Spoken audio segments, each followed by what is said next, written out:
अध्यात्म ज्योतिष के तमाम दर्शकों का आज के कार्यक्रम में बहुत बहुत स्वागत, अभिनंदन। आप सबको राधे राधे। आज का जो कार्यक्रम है वो खासकर उन लोगों के लिए खास होने वाला है जो गृह प्रवेश करने जा रहे हैं और गृह प्रवेश के बारे में बहुत सारी चीजों को सर्च कर रहे हैं, कुछ नया जानना चाहते हैं, कुछ नया करना चाहते हैं। आज का कार्यक्रम उनके लिए स्पेशल है। आगे बढ़े, मेरा एक निवेदन भी रहेगा, अगर आप पहली बार चैनल पर विजिट कर रहे हैं या आपने हमारे चैनल को अभी तक सब्सक्राइब नहीं किया तो आप चैनल को सब्सक्राइब जरूर कर लें ताकि आने वाले कार्यक्रम के अपडेट्स आपको सबसे पहले मिल सके। आज गृह प्रवेश मुहूर्तों को लेकर के कुछ खास 5 बिंदुओं पर हम चर्चा कर रहे हैं। कौन कौन सी वो तिथियां हैं जो गृह प्रवेश के लिए सर्वोत्तम होती हैं। हमने थंबनेल के माध्यम से आपने पढ़ लिया है, हमने वहां पर स्पष्ट किया है कि इन तिथियों के अंदर जो गृह प्रवेश करता है वहां पर धन का प्रभाव बना रहता है, यानी स्त्री लक्ष्मी बनी रहती है। तो वो कौन कौन सी तिथियां हैं, और खासकर मैं तिथि ही नहीं, यहाँ पर इसके साथ ही मैं कुछ और भी चीजों की चर्चा करने वाला हूं।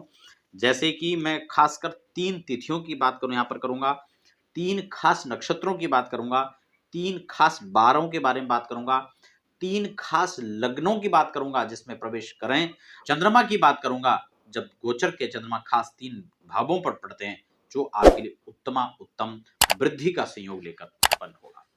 अब आप जब भी गृह प्रवेश के जो मुहूर्त देख रहे हैं आप उसमें सिलेक्ट कीजिए, आप देखिए, उसमें चेक कीजिए कि आपके उसमें क्या ये संयोग बन रहा है या नहीं बन रहा है।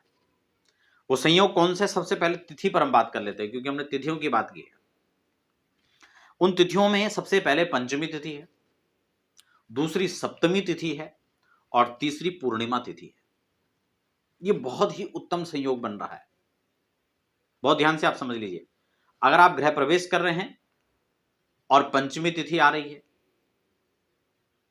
पंचमी तिथि की या उसके बाद सप्तमी आ जा रही है या फिर पूर्णिमा तिथि आ जा रही है तो ये बहुत अच्छा होता है। अब कई बार यहां पर यह भी एक प्रश्न उठ करके आता है, कई बार लोग कहते हैं अमावस्या में और संक्रांति में गृह प्रवेश नहीं करना चाहिए, जबकि ये सर्वथा मिथक है। हां, अमावस्या में नहीं करना चाहिए लेकिन पूर्णिमा में करना चाहिए। और एक बात और भी मैं साथ के साथ क्लियर कर दूं, ऐसा भी नहीं है कि केवल हम तिथि को देखें और मुहूर्त को अच्छा मान लें, क्योंकि पंचांग शुद्धि में क्या होता है, आपको तिथि भी देखना है, नक्षत्र भी देखना है, वार भी देखना है, लग्न भी देखना है और सबसे महत्वपूर्ण आपको अपनी राशि के अनुसार गोचर की स्थिति भी देखनी है, यानी गोचर के चंद्रमा किस भाव में बैठे हैं उसके अनुसार आपको काम करना है। क्योंकि गोचर में जब भी आपकी राशि से चौथे, 8वें या 12वें चंद्रमा हो तब आपको गृह प्रवेश नहीं करना है, और गृह प्रवेश ही नहीं, कोई भी शुभ कार्य नहीं करना चाहिए। वो बात अलग है कि आजकल राहु काल का प्रचलन बहुत है, राहु काल पर इतना फोकस किया जाता है, इतना विचार किया जाता है, सब कुछ छोड़ दिया, राहु काल को दे लिया। तो राहु काल ही सब कुछ नहीं है, इस बात को ध्यान में रखें, क्योंकि सबसे महत्वपूर्ण चीज होती है लग्न। शास्त्र कहता है कि सर्वे दोषा विनिश्यन्ति लग्न शुद्धि यदा भवेत, इसलिए लग्न को फोकस करें। तो 3 तिथि में पंचमी, सप्तमी और पूर्णिमा 3 तिथियां सर्वश्रेष्ठ। नक्षत्रों की बात करें तो त्रिउत्तरा को स्त्र संज्ञक नक्षत्र माना गया है, यानी किसी भी स्थिर कार्य करने के लिए, चाहे आप गृह आरंभ कर रहे हो, चाहे आप गृह प्रवेश कर रहे हो या अन्य कोई भी स्थिर कार्यों के लिए आपको त्रिउत्तरा का नक्षत्र को चिन्हित करना चाहिए। कौन कौन से, उत्तराषाढ़ा, उत्तरा फाल्गुनी और उत्तरा भाद्रपद, यह 3 नक्षत्रों में यदि आपका गृह प्रवेश हो रहा है तो बहुत ही उत्तम है। तीसरा यहां पर है बारों का संयोग। 3 बार कौन कौन से हो सकते हैं, सोमवार, गुरुवार और शुक्रवार। दो तो देव, एक तो दैत्य गुरु हो गए, एक देव गुरु हो गए, शुक्र और गुरु, और दूसरा सोमवार। ये 3 बार जो हैं बहुत ही उत्तम हैं, जो उत्तम संयोग को लेकर के गृह प्रवेश में दर्शा रहा है। और एक तीसरी चीज जो महत्वपूर्ण चीज है कि चंद्रमा किस भाव में होने चाहिए गोचर का। जैसे कि मैंने आपको समझा दिया, 4, 8, 12 तो बिल्कुल भी नहीं होना चाहिए। ये आपकी हानि का, आपके खर्च का, आपके मानसिक परेशानियों को लेकर के, आपके लॉस को लेकर के ये चंद्रमा जो है लेकर के आता है, इसलिए 4, 8, 12 सर्वथा त्याज्य। तो चंद्रमा कौन कौन से भाव में सर्वथा शुभ होते हैं, एक तो द्वितीय भाव में सबसे अच्छा माना जाएगा, क्योंकि द्वितीय भाव आपकी ज्योतिष के अनुसार धन का भाव होता है। जो एक और खास भाव है वो है भाग्य का भाव, क्योंकि भाग्यम फलते सर्वत्र न विद्या न पौरुषम, भाग्य की बड़ी महिमा बताई, इसलिए भाग्य भाव पर गोचर के चंद्रमा हो। और तीसरा एकादश भाव। यह एकादश भाव आपके धन का होता है, आपकी आय का होता है। इसलिए गोचर के चंद्रमा आपके दूसरे, 9वें और 11वें भाव पर होते हैं तो ये अति उत्तम संयोग बनता है।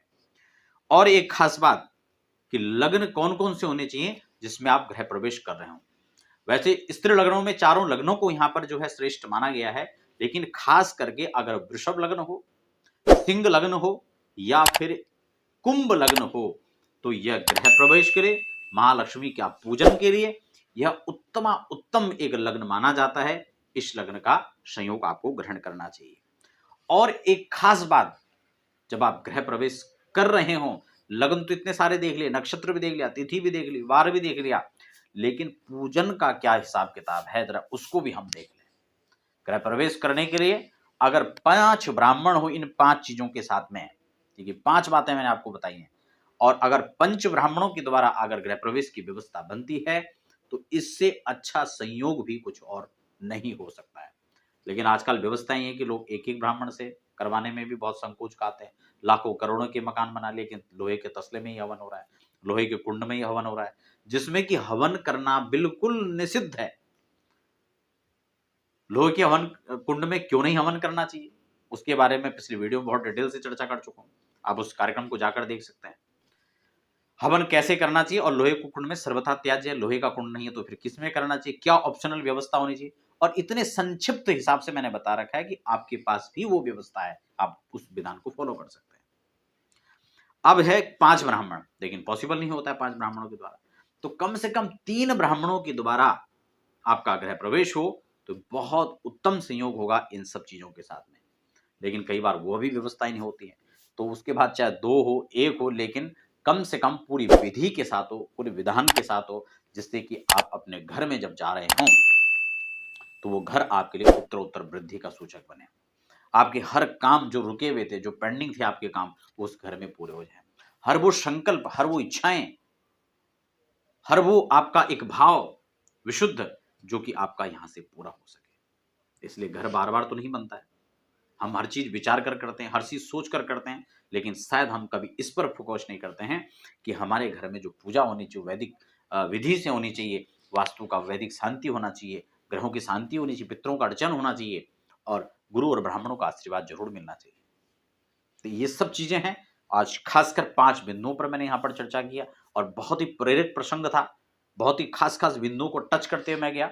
आशा करता हूँ कार्यक्रम आपको बहुत अच्छा लगा होगा। अगर आप किसी प्रकार से यहाँ से अध्यात्म और ज्योतिष से कोई सेवा लेना चाहते हैं या फिर अपने वैदिक ब्राह्मणों की आवश्यकता पड़ती है, वैदिक पूजा पाठ पद्धति के साथ में आप गृह प्रवेश करवाना चाहते हैं या अन्य पूजा पाठ करवाना चाहते हैं, तो उसके लिए भी आप हमारे संस्थान में संपर्क कर सकते हैं। आपको हर प्रकार की व्यवस्थाएं अवेलेबल करवाई जाएंगी। आप सब बने रहें। आप सबको पुनः राधे राधे।